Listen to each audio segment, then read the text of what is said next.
by creating a product and doing business differently. So redesigning business, redesigning products. So I think right up Erin's street. And more recently, past 3 years, co-founded an organization called the Undercover Activist, with this idea of not changing industries from the inside, but organizations. So perhaps a better way of saying social entrepreneurship. So how can we get give employees the leadership skills to become these employee activists and start changing bottom up and inside out. And I'm really pleased today how we can see whether we can combine both of our approaches. So that was it for me. Thank you, Tessa. And everyone would have seen we clicked record. We're just going to record the introductory bits where I give a bit of introduction at the beginning, and Tessa later on gives some introductory and overview comments as well. But welcome, everyone. I'm Erin Sahan from Doughnut Economics Action Lab. Some familiar faces, many new faces as well that I don't know so well. So it's a really interesting combination of people.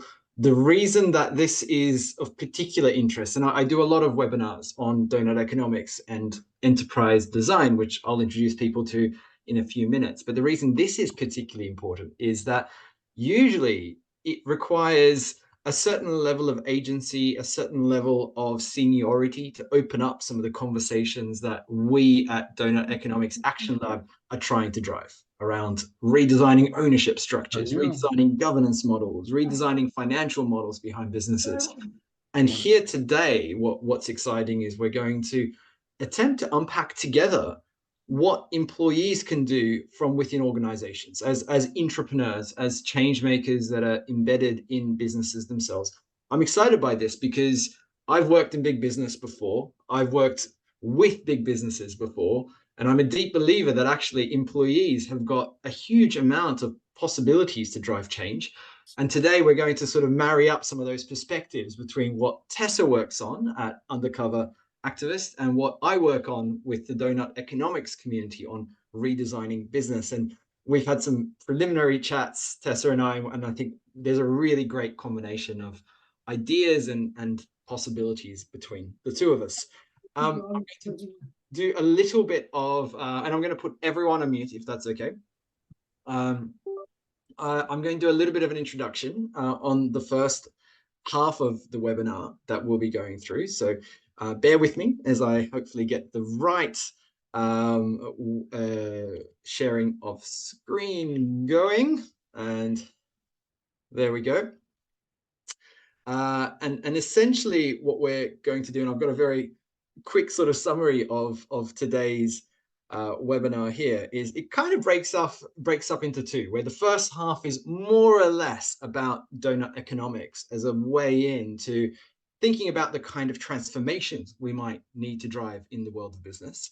And the second half is very much around the employee activism perspective. So what are the creative levers for change? What are the possibilities? What have we learned from driving deeper structural change from within companies that Tessa is really going to help us lead and drive? But as I said, a lot of this is going to be some co-creation as well. So we are going to break off into groups to do a bit of discussion to see what we come up with together. And we're also going to have time to share back. I'm not going to record the groups. We're also not going to record the sharing back. So it's going to be a safe space for people to come up with the boldest, craziest ideas they can come up with to share and really have a sense of co-creation. So I hope that makes a lot of sense.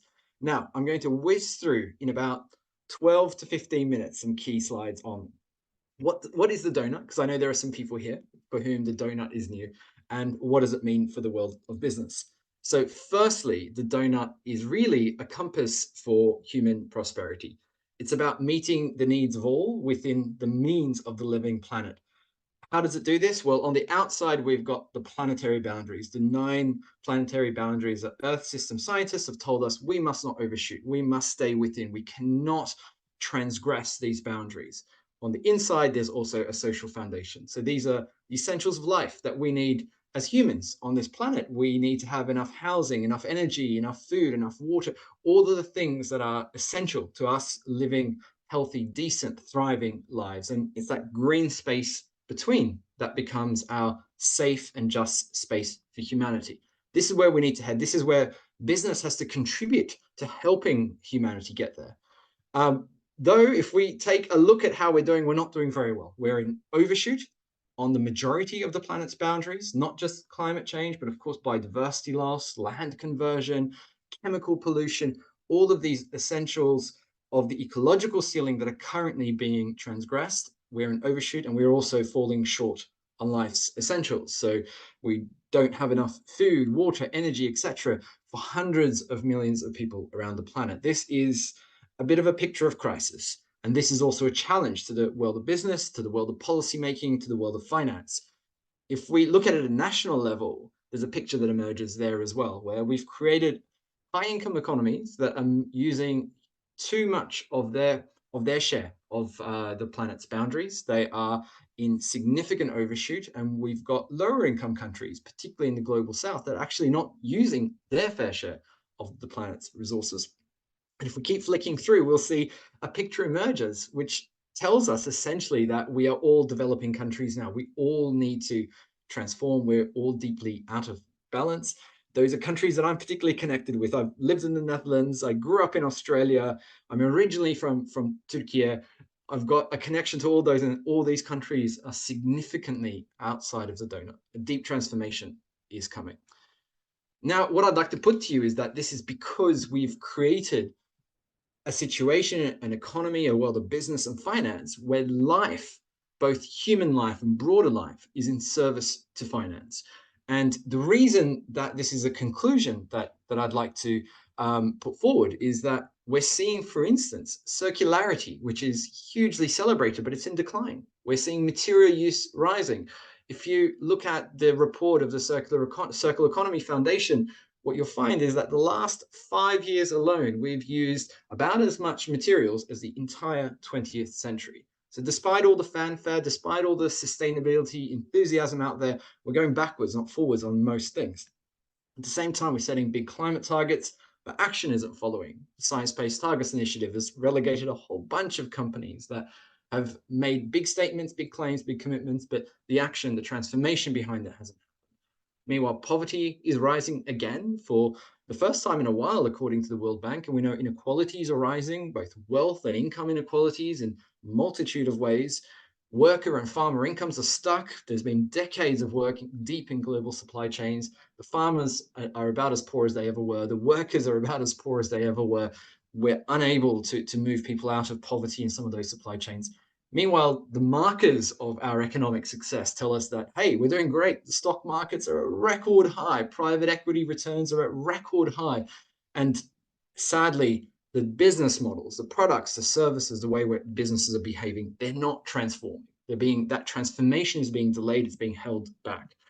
So to do that transformation and to make the changes happen, we need to go from life being in service to finance to finance being in service to life. And what could this look like? Well, first, we need to move from a degenerative and divisive economy to a regenerative and distributive one. What I mean by that is that if we look at the degenerative model of take, make, use, lose, where we take from Earth its resources, we make stuff with it, we use it, we lose it, we repeat this over and over again. Well, we can move away from this. There's a regenerative model that has been brewing, and that includes moving away from that degenerative to a regenerative, where we're working with and within the cycles of the living world. Now, for instance, Tessa mentioned that she's one of the people who helped found Fairphone. Well, that's an example of some innovation, of some steps in the direction where we can move towards more regenerative practices. Now, none of these examples are perfect, but they demonstrate that an innovation is possible, a transformation is possible. Everything from modular product design, like Fairphone, to rural energy solutions where local technicians are trained up to repair and create access to renewable, small-scale renewable energy, like in Selco's case in India. Or we've got circularity of fabrics and materials like Houdini, or examples like Sanergy toilets, where human waste is treated and sanitized and put back into agricultural use. All of these models are demonstrating across the business world. We're seeing snippets, we're seeing some hope, some rays of inspiration that demonstrate something else is possible. But it's not just the ecological, because we also need to move on the social And that includes moving towards a far more equitable economy where opportunity and value are shared much more equitably with all who are co-creating it. What does this look like in practice? I mean, everything from having worker voice and worker representation on boards and in ownership structures, such as the worker-owned factory of creative handicrafts there on the top left, to employee ownership models that have been spreading fast across many countries around the world, to examples like Airbnb that are saying let's use the revenue to share back with communities far more equitably, to examples like Lush that are saying let's pay our fair share of tax, not just our minimum amount of tax, so that businesses are supporting those essential services, they're supporting the climate transition much more equitably. All of these are very much possible. But essentially what is happening is we're being held back, and where so many of us have worked in large corporations with large corporations and have felt that actually these big transformative ideas are held back. And what I'd like to put to you is that they're held back by the deep design of business. And to unlock and understand that deep design, and this is the final concept I'm going to introduce over the next couple of slides, we need to look into the purpose of the business. Why does it exist? The networks of relationships the business has, the governance model of the business, who has power, what gets priority and how decisions are made, the ownership model of the business in terms of the role that owners and ownership rights play in enabling or holding back ideas. And lastly, the financial structures that underpin the business. What does finance expect? What does it demand? And what does it stop or block? And all of this means we ask ourselves essentially two critical questions. Which aspects still block our most transformative ideas, those ideas coming up through the ranks from the R&D team, from graduates, from people involved in marketing and procurement and supply chain to finance, across the business?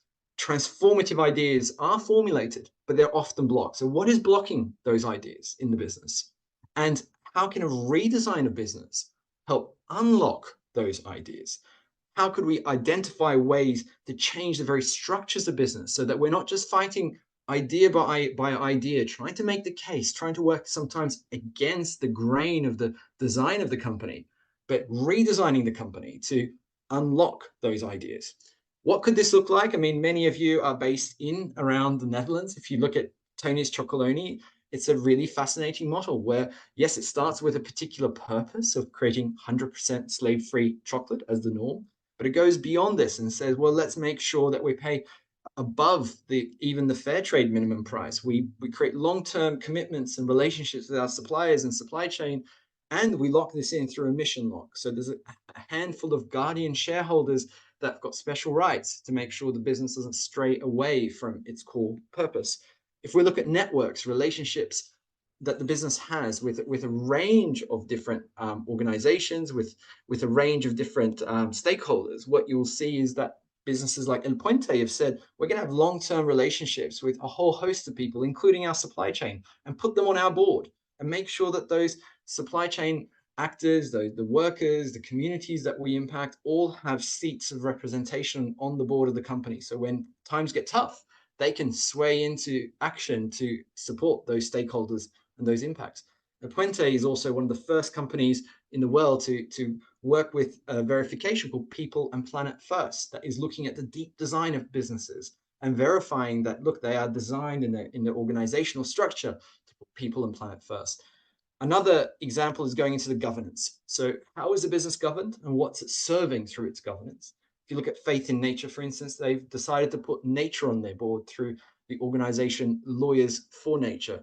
And Faith in Nature's model means that its core focus, its core areas of decision making are involving nature as a priority stakeholder.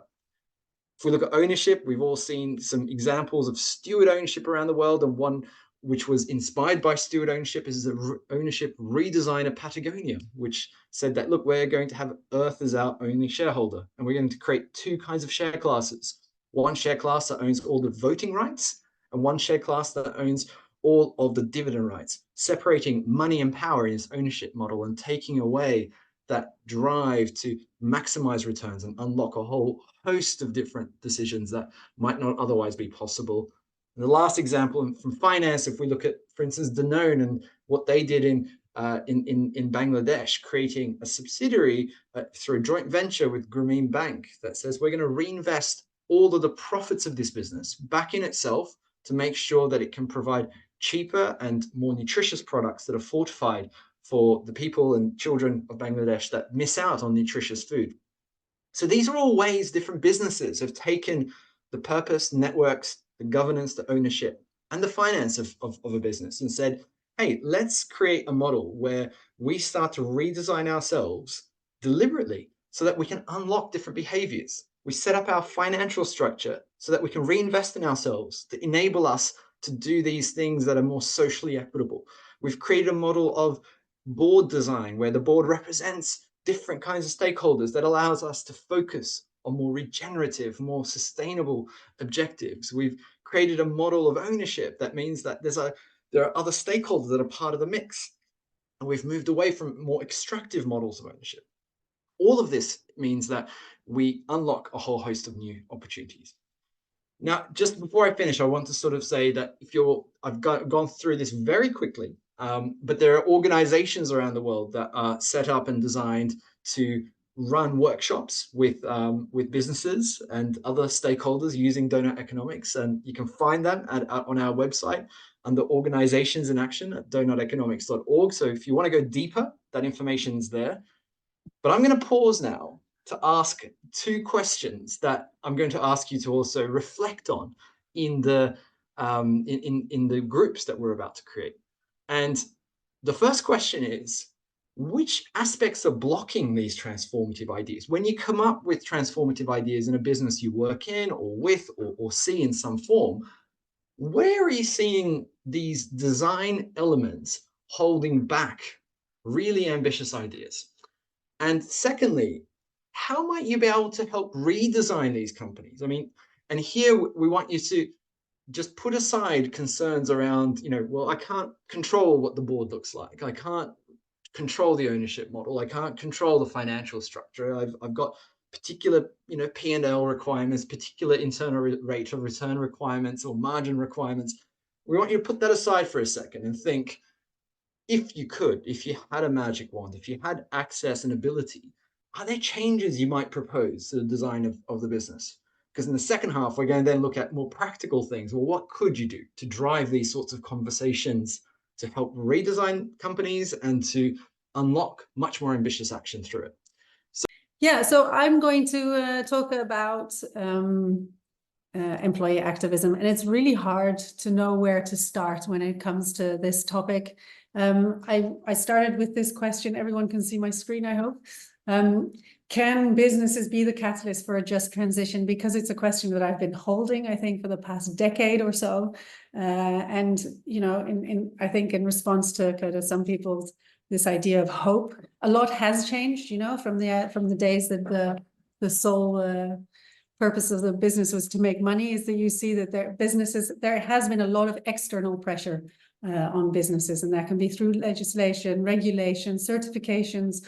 There has been this external pressure. There's also shareholder activism. There's been internal motivation. I think 15 years ago, businesses started writing their purpose and their values, and this has been something that has been, businesses have tried to bring into their culture, their products, everything. I think there's been a lot of role model businesses out there, and I think about Fairphone, Tony Chocolonely's, how can we set up a business model that we can do differently? But what you see happening is that the pressure hasn't been very prevalent yet. And what's happening now is this pressure from the inside out. And that's what I would like to just frame a little bit today before I look at some of the examples that are happening. So I'm just going to take you on a tiny journey, but this is a quote by Clover Hogan, who's a climate activist. She says, "We're worried about the economy, the planet, our societies, all of it. And it makes me ask myself, what am I really doing with my life? Am I wasting it on a job or a company that I don't care about?" And this is a sentiment that I've seen a lot with the younger generations, but it's definitely not only present in the younger generations.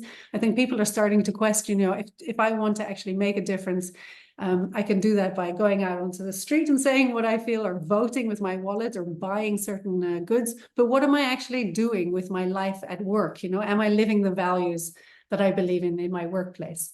And this is just one of the researches that is out there, but this is for the Net Positive Employee Barometer by Paul Polman, who has since left Unilever as CEO.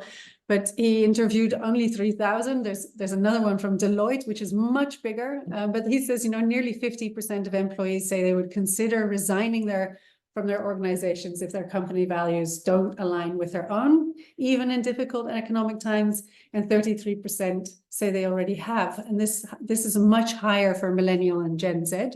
And at the same time, what you see is that these concerns, this is from the Deloitte survey on Gen Z and Millennials, 30,000 people worldwide, said they have a lot of concerns in their work, from financial to work-life balance, mental health, and climate action. And these are concerns that perhaps weren't given so much attention maybe back in the day. Now your employer is considered as responsible maybe for your mental health, or at least bringing it up. And when it comes to climate action, I noted this one particularly because while a lot of people are ready to leave their organizations because they feel that the values aren't aligned, only 15% in this case says they feel able to influence their organization's sustainability efforts. And as a consequence, Paul Polman actually concludes that he says, forget quiet quitting, which was something that we saw during definitely the pandemic. We're entering an era of conscious quitting. Now, if businesses weren't, afraid of or inspired to do something about sustainability, this is definitely something that you can see that they're listening to, is that the talent pool really is interested in making their job something that they, to live their values in their jobs. And while I think that this is happening, I've met quite a few people who are conscious quitters. I don't know if anybody here would consider themselves a conscious quitter. There you go. We have someone here. It's an actual label that people are giving to themselves. As what I also see happening is this idea of employee activism. And this definition is from Megan Rates and John Higgins. I absolutely recommend looking at their work. They have great podcasts and work. But they say it's voices of difference that seek to influence organizations on wider social and environmental issues and are disrupting the status quo. And they do a lot of work in terms of how do you lead in an age of employee activism. So they look at it from a leadership point of view. But what I'm interested in is how do you give these people that are actually disrupting the status quo the leadership skills to do this in a positive way that actually helps businesses to be these catalysts in the just transition. And to do so, one of the things that we say at the Undercover Activist is how can we redefine activism as not something that people see, they come into the room and they see that it's only anger and protest and something that you're against, but actually looking at it from a place of love. Someone said to me, activism is a really hard word in business, but love, it's even harder, but I do feel that what's happening is that people are, when the moment you get into action is usually because something that you care about, the boundary is overstepped, and that's how you get into action. So how can we look at what it is that we care about and see activists not as a threat, but actually an opportunity? So I'm not sure whether I should go through this one, but I made this diagram and I can't get it to run in the way that I want to, but this idea was that what's happening these days is that people don't want to see sustainability teams anymore. They want to see that every job is a climate job. They want to see that every job has the access to actually put a filter on and say, how can I make my job a climate job? So if you go through this with me, you'll say, should I make my job a climate job? Yes. Should I stay or should I go? And this is a question that a lot of people are holding for themselves. Can I make an impact in my organization, or do I need to leave to actually make the impact that I want to make? So if you do decide to stay, and that's option A, and change your organization from within, you can become this agent of change. And the two options that we put in here is how can you incorporate a climate lens into your existing role? And this is from climate, but it could be lots of different issues. But how can you make your own role something that you can put a different lens on and see how every job can have a certain role? And the second thing that you can do is how can you organize and build collective power and influence? And I heard that was mentioned here before too. And if you decide, that you can't stay, you can always leave your company and find your way into sustainability industry. And And if you do stay, you can also at some point realize that you need to leave because it's not actually going as fast as you want. And what you then get is that more and more people are actually saying out loud, you know, I'm leaving this company because, you know, so you could also tell people why you are leaving, which is, you know, it depends on people, what they want or how they want to express themselves to their organization. But it is something that organizations are afraid of. Their reputation is how sustainability minded are they. So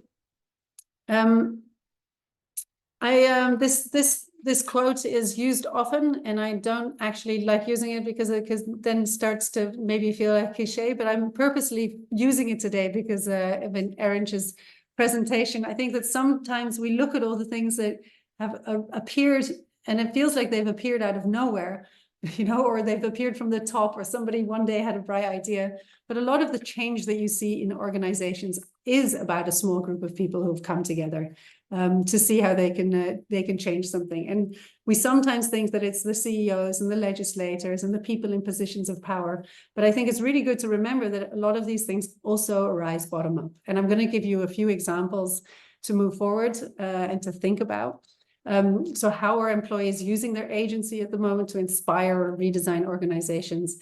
This is a collection of ways in which that I'd like to just highlight is that employee activism is not new, definitely not in Europe. If you think about 100 years ago, people came together to, you know, to organize around social issues. You know, they wanted weekends, shorter working hours, rights in organizations. And as a consequence, in Europe, we have works councils, there are unions. I know that in the States it's the same, but different. These are formal ways in which employee voice has been organized, and they're very important. But what is happening is that a lot of people see that they're not taking on issues that they care about. So issues around environmental issues or perhaps more political issues. So what's happening is that there's other forms of organizing which are informal that you see happening in businesses. And green teams is a very common thing that you see happening. This is an old slide, I think, for the B Corp circles. So B Corps are benefit corporations. They're coming together outside their regular organizations. Employee resource groups, they used to not get any funding or time, but you see that employee resource groups are a way for people to organize around issues or topics that they find important. Communities of practice, young boards. And I think what's happening now is that it feels a bit fragmented, but there's a lot of movement. There's a lot of movements in organizations. How can we come together around topics that we care about? And that's this collective action. And some examples, an example that has really gained a lot more attention recently, because also these same employees came out about a month ago to say that actually Microsoft is not holding up to its purpose when it comes to its oil clients and developing for oil clients. But they started at a Microsoft sustainability community with a couple of people, which has grown into over 10,000 strong global community, which, you know, is really consulted when it comes to company decisions. Another example, and I don't know if anybody is here from Le Collectif, but it's originally French organization, and they are also over 10,000 employees, members of this, but this is green teams within organizations who started and have started all kinds of initiatives, from, you know, can we make our canteen vegetarian, to can we see where our pension funds are being invested, to can we talk about client selection, and is this aligning with our company's values? And they've not only organized in company, but also across companies, and they're making playbooks available for everybody to use. If you speak French, I think they're translating them. But it's a really nice example of how people are organizing, and they're actually sharing these things. And everything is like more like on top of their regular work. I particularly like this example, which is in the Netherlands at the ABN AMRO, which is a big bank. This is a Future Generations Board, which was reinstated about a year and a half ago. And these are 6 employees who started and said, you know, everybody in this organization at any director level is over 36. How are we getting this voice of the future generations. And they don't mean just people, you know, all future generations to be part of the governance of this organization, to have a voice. And they've created a tool now in which they're also analyzing and going through all new projects that come up in the ABN AMRO to see to line it with like what would it be good for future generations, and to actually give them a score, I think. So this is also an employee-led initiative. I just wanted to end with this. You know, this is if you talk about organizing, how am I doing, Erinch, in time? Yeah. Think you're doing fine. Yeah, another couple of minutes is fine. Yeah. So if you do want to organize in your organization, I think as an employee, I wanted to just give these very practical tools. They're from Drew Wilkinson from the employee network that we talked about at Microsoft. Is maybe they say it's like activism isn't always the same as collective action, and not everybody calls themselves an activist, but you can have a certain sense of resistance to something as an individual employee. And it can just start with saying no, you know, then you are also in resistance to a system. So it's not like everybody has to organize. But if you do want a certain voice or a certain issue to be mentioned or on the table, then it really is good in your organization to see what already exists and to connect and leverage it. All these employee resource group, green teams, works councils, you know, how can you work together? Because together you're bigger. To make a purpose clear, I liked the comment, you know, it's a big deal to actually define the problem. Somebody said, but it's sometimes even much harder to define, like, what's your mission? Where are you going to? So making that clear so that people can join and come on board. And making participation easy. You know, people are busy, don't have all kinds of new tools. That's the other thing. You meet them at the platform and where they're already at. And I think this executive sponsorship and making the business case is an interesting proposal, because I think what happens a lot is that people are so busy and they're doing everything on top of their jobs. And to rely on people to do that is actually, you know, in some ways not fair. So to actually say to the organization that you need time to do this and that it's not a threat, but actually an opportunity is a very good idea. I noticed that I wanted to leave it there. Actually, maybe not, because I have the questions that I want to ask. But before I do, I thought maybe just this slide as a consideration to end also with Megan Rates and John Higgins, because there's one thing about raising your voice in an organization and organizing in organizations, but what you also get is that organizations respond differently to people who raise their voices. And they've created a spectrum of organizational responses. And maybe when you look at it, just think about, how is my organization responding? Because the question I'm going to ask you after is also around what is being talked about, what is not being talked about.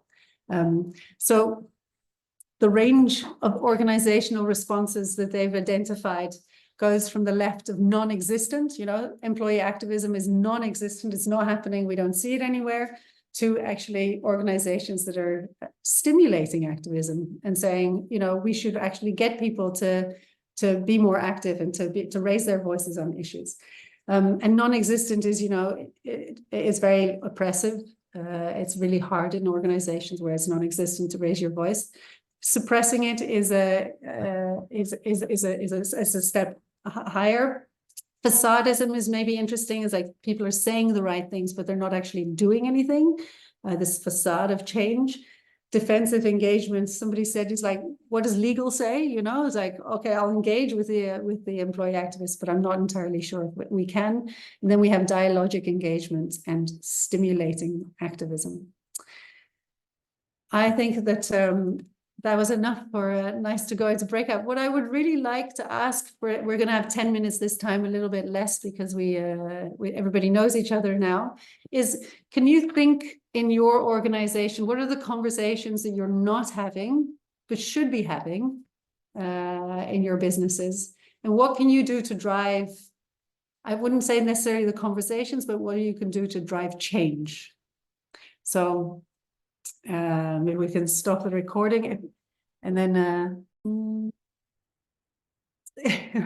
we're going to end this conversation. Thank you, everybody, for contributing. I'm sure there's lots of questions that you still have. I wanted to say we'll send the recording to everybody who came, and also add some of the great organizations that are working in this area when it comes to employee activism, because you might not think it, but there's a lot of movement out there. There's a lot of support. There's a lot of ideas. So that's what I want to give you. And please, for the Undercover Activist, keep an eye on our site. We have free community sessions every month. Erinch? Yeah, I mean, what I wanted to also say is what's special about this conversation is we're saying, look, if you're an ambitious employee, you really want to drive some ambitious action on climate or on human rights or something else, then, imagine if you put some of your effort into also arguing to get nature on the board, so that you have an ally on your board when you're pushing for new ideas, and the next generation of employees have an ally on the board. So it's sort of structurally built into the company. Or if you're working in cocoa, for instance, as some of you mentioned, imagine if the cocoa farmers were co-owners of the business in some way. Examples like Cafe Direct or or Divine Chocolate in the UK, or others that have demonstrated is possible. And then you've got allying ownership design. Or imagine if you were able to push for emission lock, some of the ones that we mentioned, or a steward ownership model that meant that when you and other generations of employees are then trying to be more ambitious, then the governance is working with you. It's trying to support you. It's not sort of creating barriers and boundaries and walls to stop you. So I guess that the thing I really want to put on everyone's agenda as well is that employee activism, we need it to push for changes in practices. We need to use it for changes in targets and ambitions, but also changes in the deep design of companies as well, so that we can unlock that ambition. And DoughnutEconomics.org, you can find the resources that they're in the global commons, in the Creative Commons. So there are some rules and regulations on how you can use those, but they are there at DoughnutEconomics.org. So that's the final thought. Thank you, Tessa. I learned so much from you and from everybody else here. Same here. Thank you, everybody, for joining, and we'll see you again next time. Please contact us with any questions. Thank you. Thank you. Thanks, guys. Thanks, guys.